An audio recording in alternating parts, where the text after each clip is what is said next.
Magandang gabi, Pilipinas! Kami ang mga patrol ng Pilipino. Nagbabalita at naglilingkod sa inyo saan man sa mundo.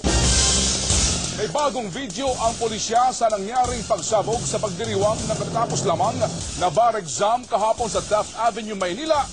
At 44 na tao ang nasugatan, dalawa sa mga ito'y law students na naputulan ng paa. Hinala po ng mga pulis, fraternity war ang motibo.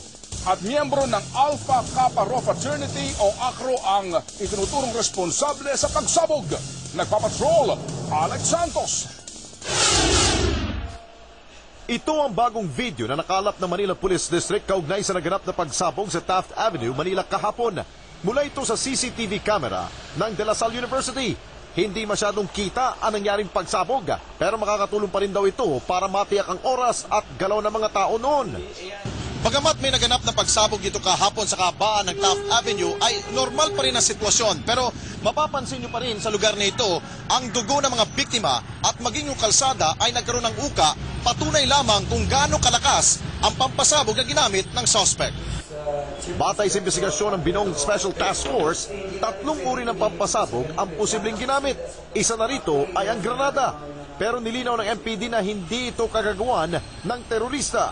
As of now, we rule out the terrorism aspect. At ang lumalabas hanggang sa ngayon ay yung parang fraternity conflict. Batay sa pahayag ng mga testigo, isang grupo ang nagsimula ng gulo.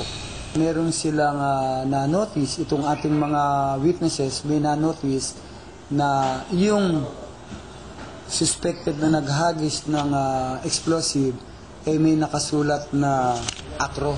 Sa investigation, initial investigation, na ang target ay yung Tau Gamma Q.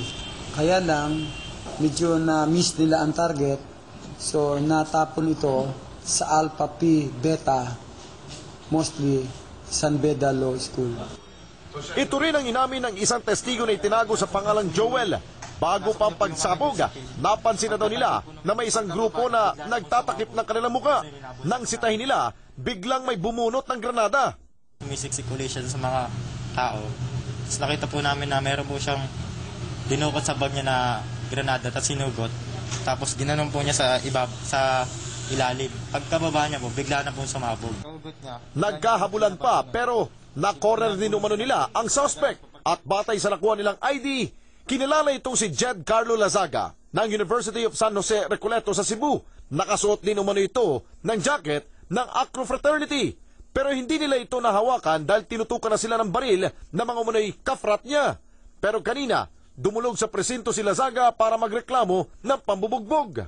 Natasa ko ang hepe ng commander ng Station 9 to exhaust all available means na ma-invite nila yung tao at makapagbigay liwanag sa nangyaring insidente. Samantala, ipinaubayan na ng mga otoridad sa Korte Suprema kung dapat bang ipagbawal ang ginagawang pagdiriwang ng mga barrister tuwing nagtatapos ang exam. Ayon naman sa Supreme Court, pag-aaralan pa nila ang mungkahi. Alex Santos, Patrol ng Pilipino.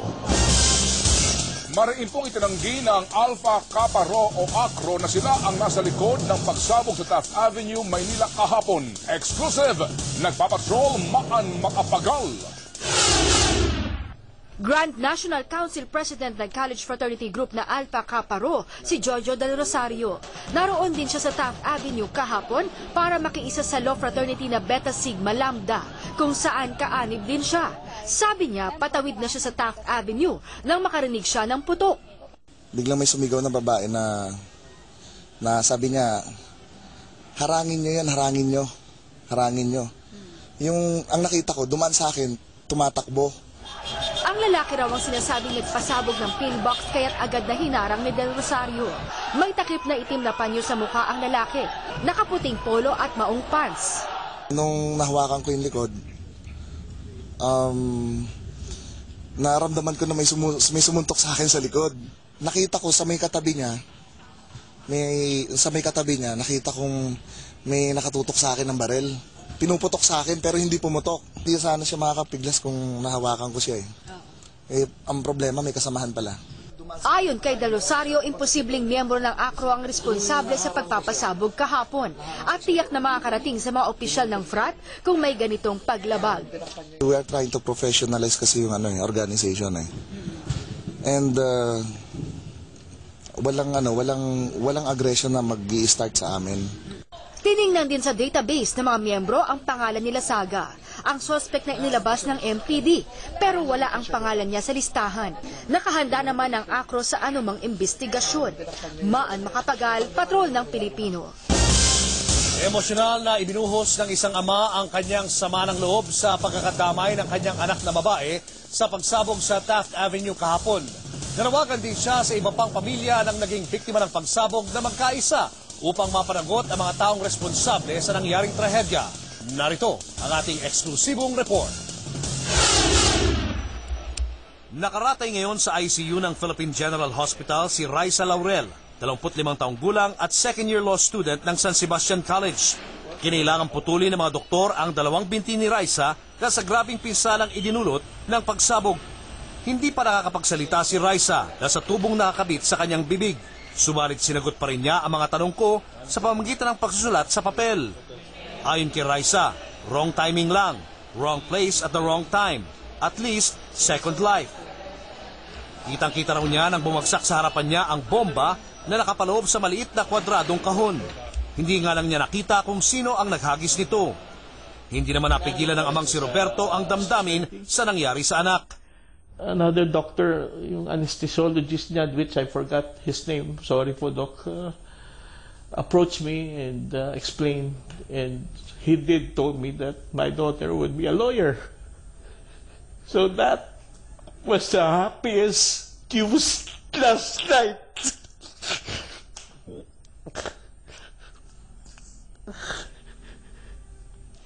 Bagamat matapang na hinaharap ngayon ni Raisa ang kanyang kapalaran, nangamba naman si Ginong Laurel sa pangmatagalang epekto ng pangyayari sa kanyang anak. Naawa ko, but she has that spirit of definitely one day she'll become a lawyer. Yun yung espiritu na yun at yung kanyang ambisyon, I hope it is not totally ruined with what has happened with her. At least she would live.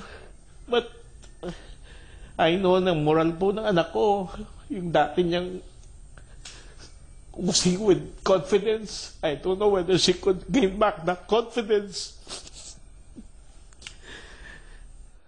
Emosyonal din siyang nanawagan sa gobyerno na bigyang katarungan ang nangyari kay Raisa at sa iba pa mga biktima ng pagsabog. Gawan po natin ng aksyon ng pangyayaring ito.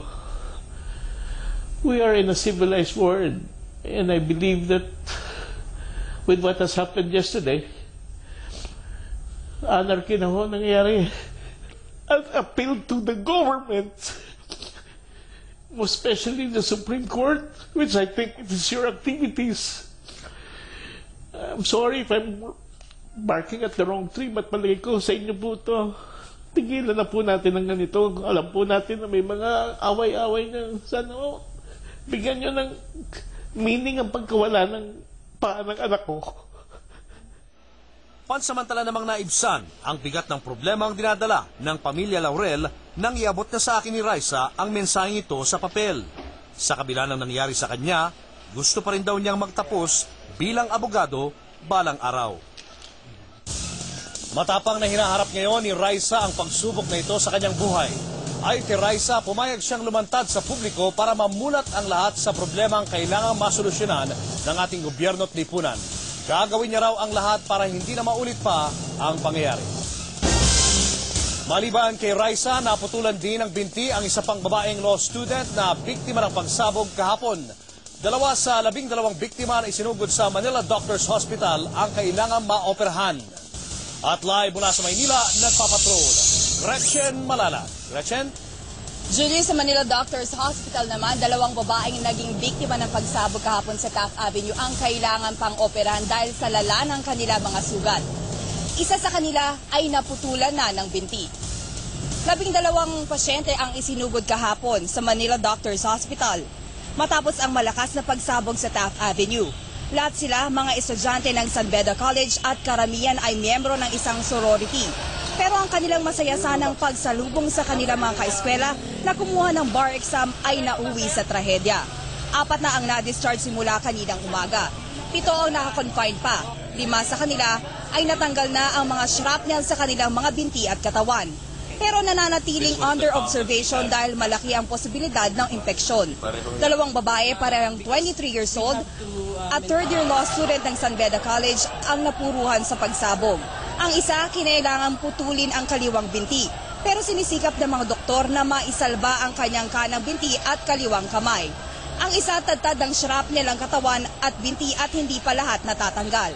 Bukod sa mga sugat, nagtamo rin ng paso sa balat ang 2 biktima. Yung isa kasi talagang beyond repair na yung left leg niya.